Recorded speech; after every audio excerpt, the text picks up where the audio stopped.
하나님께서 직접 세워주신 가정은 이 세상에서도 찾을 수 없는 마음의 안식처이며 지상의 작은 천국입니다. 이 가정의 정의에 대해서 여러분들이 말을 했는데, 클린턴 가드너라는 사회학자는 모든 것을 다 이뤄도 가정이 있으면 다 이룬 것이 아니요, 모든 것을 다 갖는다 하더라도 가정을 잃으면 다 잃은 것이라고 말을 했습니다. 그렇습니다. 가정이 무너지면 삶의 기반도 무너지고 삶의 의미도 무너지고 삶의 의욕도 무너지게 되어 있는 것입니다. 괴테는 왕이나 백성이나 가정에서 행복을 찾는 자가 가장 행복한 사람이다라고 했고, 톨스토이는 가정에서 행복을 찾을 수 없다면 어디서든 행복을 찾을 수 없다고 했습니다.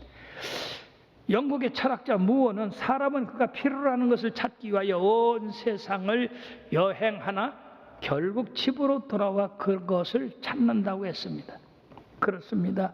가정이야말로 지상에 있는 유일한 천국이며 우리의 신앙생활에서 가장 중요한 가정이라고 해도 지나치는 말은 아닙니다. 그러므로 이 가정이 주는 그런 행복은 어느 곳에서도 찾을 수가 없다고 하는 겁니다. 그러면 사랑하는 여러분들이요, 최초의 가정이 어떻게 시작되었나? 이 세상의 모든 시작은 하나님으로부터 그 근원을 두고 있습니다. 창세기 1장 1절에 보면 태초에 하나님이 천지를 창조하시니라, 거기에서 근거해서 가정도 생겼다는 겁니다. 하나님이 창조를 끝난 다음에 에덴 동산을 창설하시고 이 세상을 주관할 인간을 만드시기로 해서 하나님의 형상대로 제일 처음 만드는 인간이 아담이라고 하는 사람입니다. 아담이 홀로 독초하는 것이 선하지 못하므로 아담을 돕는 배필을 지으셨는데, 하나님께서 아담을 깊이 잠들게 하신 다음에 아담의 갈비뼈 하나를 뽑아서 그것으로서 하와라고 하는 여자를 만들었습니다. 그래서 이 하와를 아담에게 데리고 오셔서 둘을 결합시켜 한 가정을 이루게 하셨던 것입니다.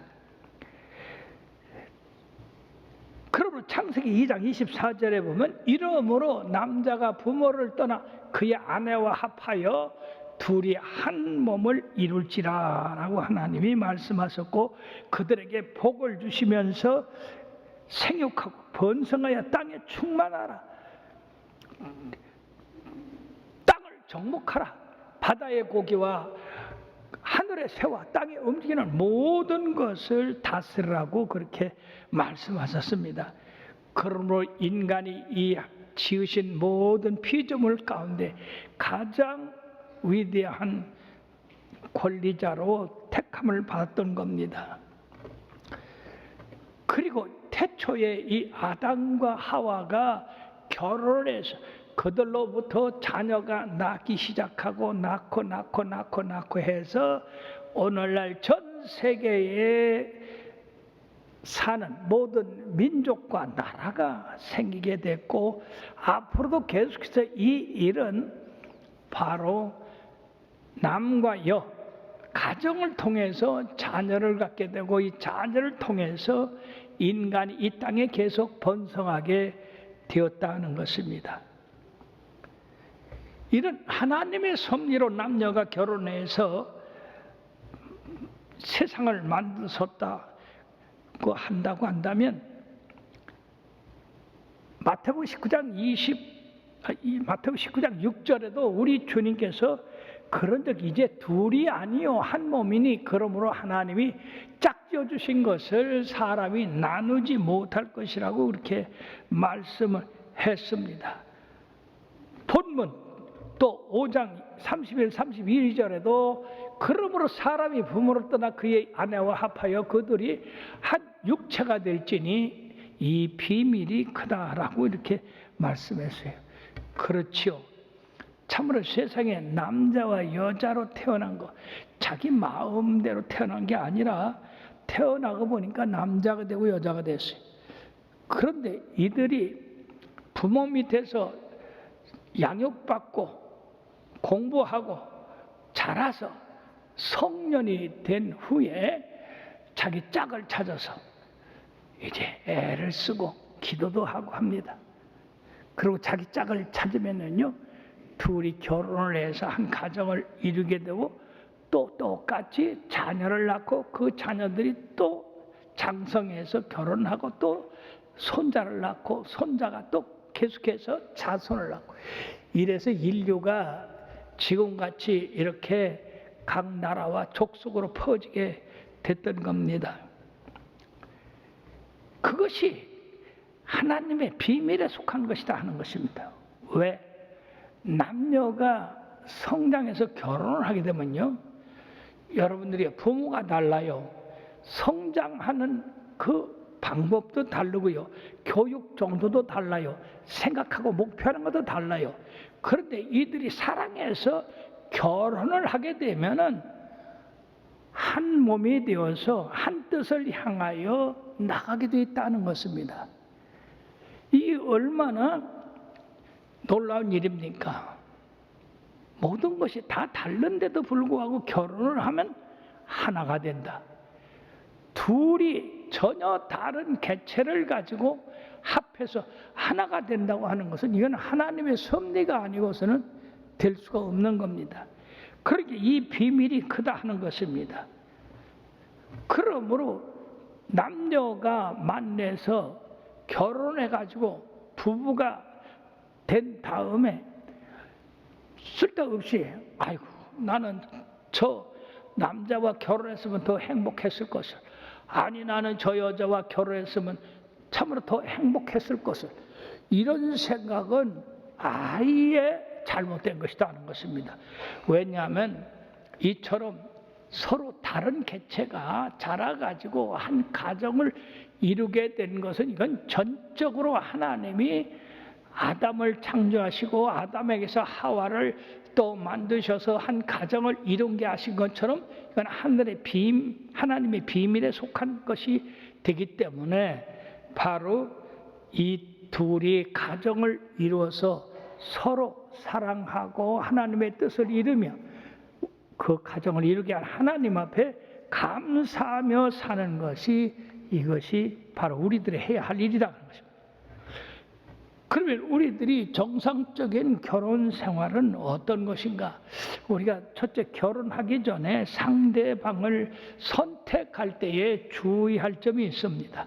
그것이 첫눈에 반했다고 해가지고 저 사람 평생 나의 배필이 될 것이다 라고 하는 것은 대단히 위험하다는 겁니다. 왜냐하면 이 첫눈에 반했다고 하는 것, 그 사람의 성격이나 인격, 그 속에 있는 모든 지성, 이런 것을 알지 못하고 어떻게 외모로다가 모든 걸 판단하고 자기의 일생을 결정한다고 하는 것은 참으로 어리석기 짝이 없는 일이 아닌가 하는 것입니다. 그러므로 외모나 학벌, 가진 재산이나 그 사람의 외모를 보는 것보다는 인격을 보고 하는 게 중요하다. 사람됨을 보고 하는 게 중요하다. 대개 사람들은 인물 보고 하는데 그거는 참으로 어리석은 일이다. 왜냐하면 사무엘상 16장 7절에 보면 사람은 외모를 보거니와 나 여호와는 중심을 본다, 이렇게 말씀했습니다. 그러므로 결혼 대상을 선택할 때 이기적인 목적, 그 다음에 자신의 만족을 위해서 하는 결혼, 또 탐욕으로 하는 결혼, 이런 것은 바로 위험하게 짝이 없다. 특히 상대방을 속여가지고 자기 탐욕을 채우기 위해서 결혼하는 것은 그 사람의 생을 짓밟는 일이 되고, 그리고 이거는 도둑질하고 강도짓하는 것과 같은 일이기 때문에 절대로 결혼을 속여서 하면 안 됩니다. 정직하게, 바르게. 그러면서 정상적인 결혼이라는 것은 남녀가 결혼하기 전에 충분히 사랑하고 또 양가 서로 또 이렇게 살펴보고 그런 다음에 결정하는 것이 좋습니다. 이처럼 자신들이 사랑하고 결정해서 한 결혼에는 자신들의 책임이 있기 때문에 뭐가 조금 마음에 들지 않아도 내가 선택한 것이니까 책임이 나한테 있다 해서 그 책임을 다하려고 하는 그런 마음이 있기 때문에 결혼 생활이 아름답게 이루어진다는 겁니다. 결혼은 반드시 남자와 여자가 결혼해야 되는 거예요. 그래야 자손을 볼 수 있고 그래야 하나님의 그 섭리가 계속 이어지게 되어 있는 겁니다. 오늘날 이 동성연애, 동성결혼을 합법화시키는데 이건 대단히 잘못된 일이에요. 뿐만 아니라 여러분들요, 이 젠더라는 게 있어요. 즉 남자가 여자같이 행하는 게 있어요. 또 여자가 남자같이 하는 게 있어요. 이거 다 하나님의 법에 어긋나는 일입니다. 남자는 남자, 여자는 여자. 처음서부터 여러분들이요 그렇게 성을, 남성과 여성 이 성을 자기 마음대로 가지게 할 수 있는 게 아닙니다. 그러면 하나님이 왜 남자 여자를 만들었겠어요? 그러므로서 가정은 남자와 여자가 결혼을 해서 한 몸을 이루고 거기에서 자녀를 두고 그 자녀들과 부모와의 관계, 또 자녀와 자녀와의 관계, 또 자녀와 또 손자 그 관계에서 인생을 배우게 되는 겁니다. 사랑하는 여러분들이요, 하나님이 우리에게 자유를 줬지만은 그 자유를 내 마음대로 써도 된다 하는 생각은 망하는 생각입니다. 그러므로 이 성적인 타락을 많이 했던 소돔과 고모라, 또 저 로마 근처에 있는 폼베이 이런 나라들은 성적인 문란으로 말미암아 하나님이 징벌을 하셔서 불로 멸망을 당한 도성들이 되는데 우리들이 경각심을 가지고 정신 차려야 됩니다. 요사이 이 성적인 것이 이처럼 남녀가 서로 사용하는 것이 제 맘대로 됐기 때문에 하나님의 심판이 있게 됩니다. 그러면 세 번째, 행복한 가정을 이루는 길은 다른 것이 아니라 가정은 내 생각 내 뜻대로 된 것 같지만은 그러나 하나님이 거기 섭리하셔서 이루어진 것이라고 하는 것을 깨닫고 그리고 그 가정의 소중함을 깨닫고 세상 어디 가서든지 이 가정이 주는 행복을 찾을 수 없다 하는 것을 깨달아서 가정을 소중히 여겨서 이제 그 가정을 잘 이끌어갈 수 있도록 해야 된다는 것입니다. 특히 부부가 연합체라고 했습니다. 둘이 한 몸이 될지라 그랬어요. 그걸 사람이 나누지 못할 것이라고 했습니다. 이상하잖아요. 두 개체가 어떻게 한 몸이 됩니까? 이게 비밀이에요. 그런데 둘이 결혼해서 한 몸이 됐는데 이것을 나누려고 하면은요, 이게 찢어지게 되는 겁니다. 이게 상하게 돼 있고 부서지게 돼 있어요. 그러면 이혼이라는 것은 참으로 하나님께서 허락한 것이 아닙니다. 이혼은 여러분들이 이제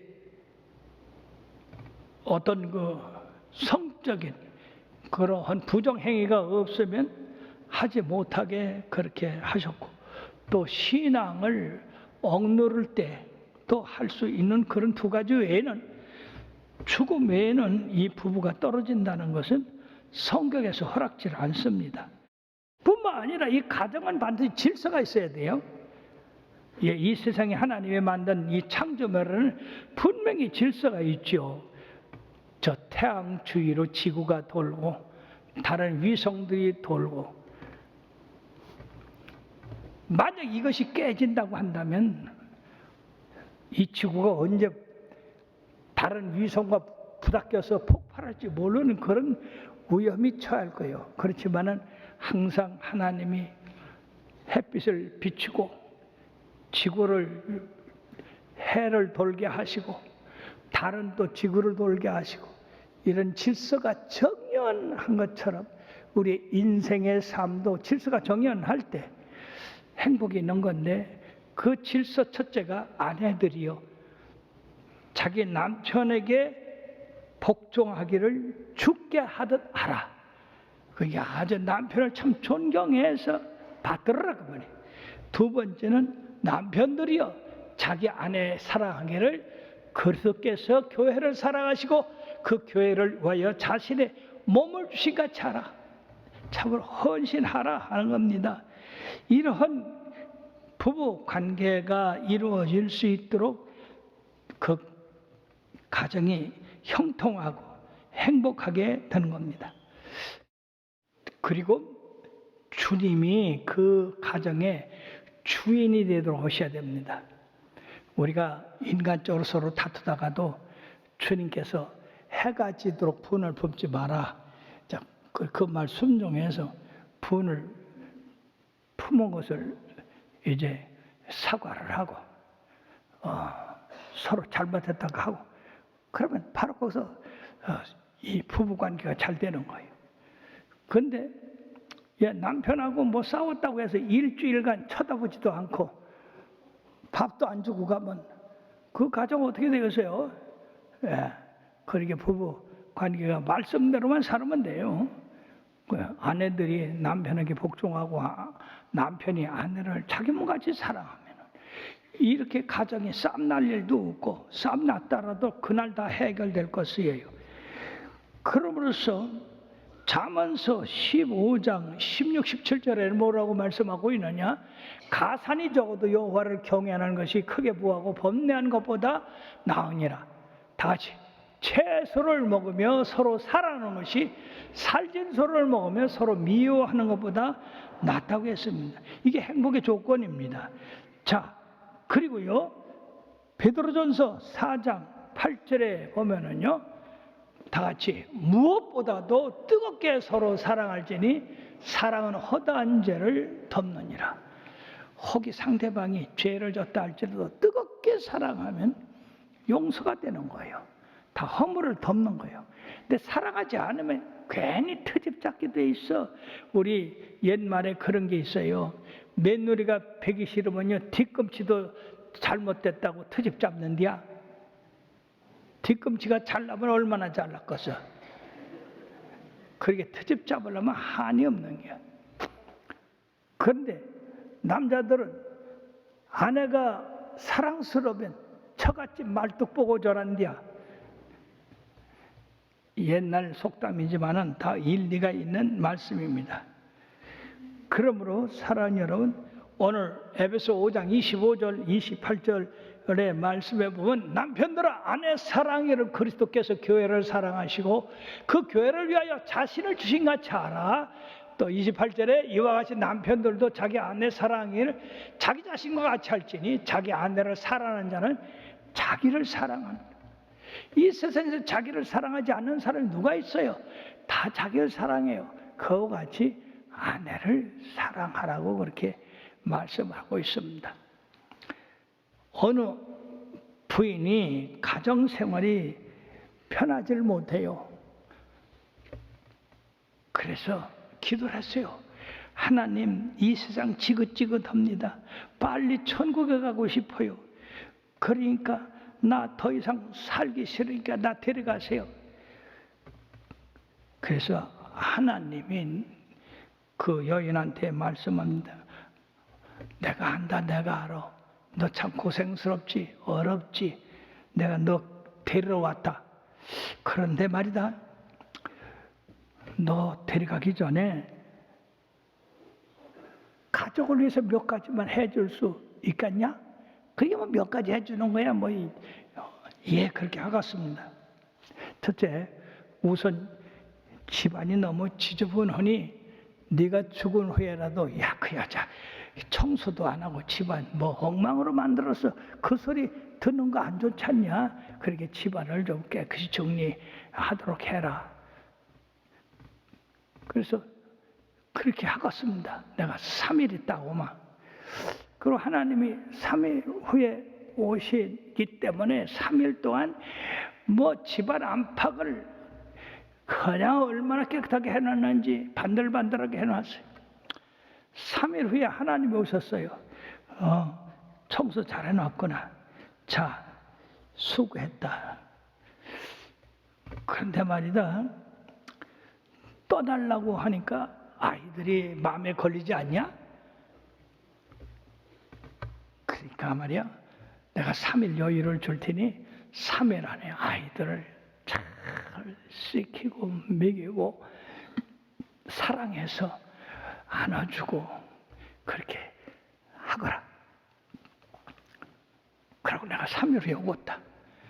그러니까 그동안 아이들한테 무관심했던 이 부인이 아이들한테 아주 최선을 다해서 사랑해주고 도와주고 또 이렇게 했습니다.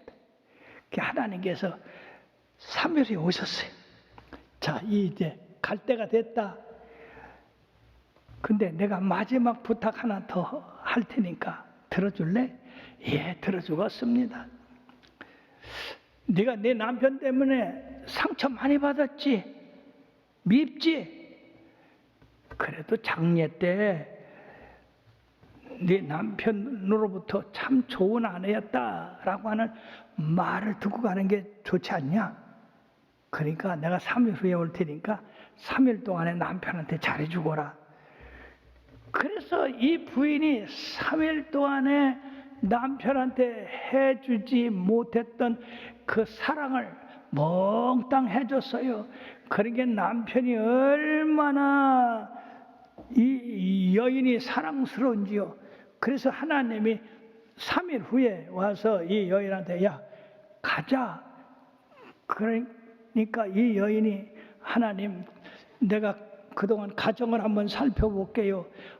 이 가정을 한번 살펴보는데 이제 마지막 떠나는 길이니까 집안이 깨끗하고 정돈이 잘 돼 있고 아이들은 큰 웃음이 가득하고 명랑하고 아주 이 남편은 그냥 아내를 사랑하고 그 눈빛에서 그 사랑이 뚝뚝 떨어지고 하더라 그 말이에요.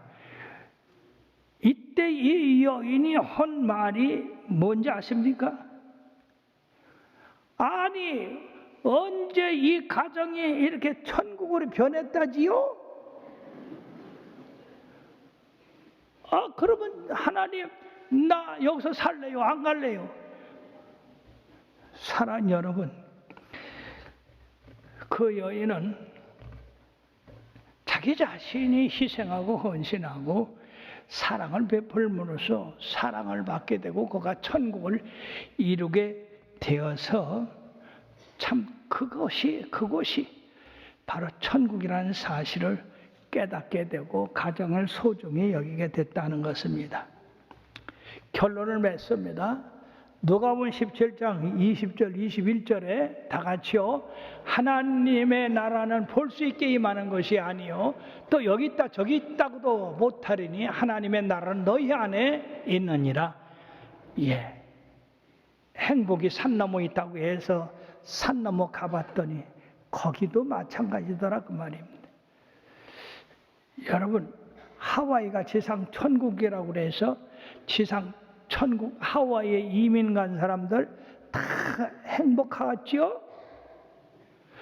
거기 가보니까 그렇지 못합니다. 거기 가서도 다 수고해야 되고 애써야 되고 인간관계 잘해야 되고 저도 그래야 되겠더라고. 여기서 사는 거랑 똑같아. 그러므로 하나님의 나라는 하와이에 있다, 스위스에 있다, 뉴질랜드에 있다. 그게 아니라 바로 내 마음에 있다. 내가 어떻게 생활하느냐에 따라서 하나님의 말씀대로 순종하고 그 말씀대로 행하느냐에 따라서 바로 천국이 임하게 된다는 말씀입니다. 사랑하는 여러분, 가정의 평화가 이처럼 중요합니다. 여러분들 아내 된 사람은 남편 사랑하시길 바랍니다. 남편 된 사람은 아내를 자기 목숨같이 사랑하세요. 예, 자녀 된 여러분들은 부모를 공경하고 순종하시길 바랍니다.